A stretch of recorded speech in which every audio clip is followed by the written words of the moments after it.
गोर लगै छी। हम चमचम मैथिली गीतमे अहाँ समस्त मिथिलावासीके स्वागत करै छी।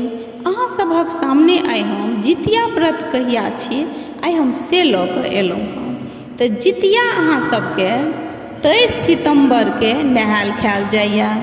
23 सितम्बरके 2024में नहायल खायल जाइए और 24 सितम्बरके व्रत छी।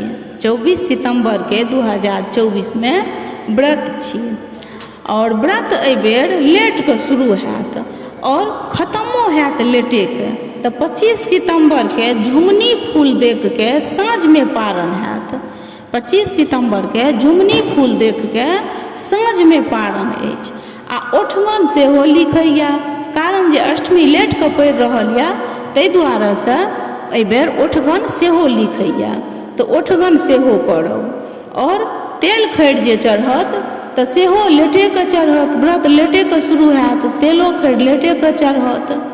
तऽ ई अहाँ सबके जितियाके छी, एहि हिसाबसँ सब गोटा करब। सभक बाल बच्चाके जितवाहन नीक राखैत, अमर राखैत, सबके सीत खोकि भरल रहै, सब गोटा खुश रहब, सबके खूब नीकसँ व्रत हुए।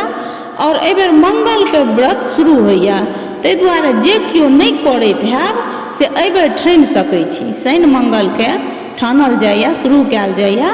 तऽ एहि बेर मंगलके छी तऽ अहाँ सब ठानि सकै छी मंगलके। जे केओ नहि करै छी से ठानि सकै छी मंगलके। सबके खूब नीकसँ जितिया पार लागै। जय जितवाहन।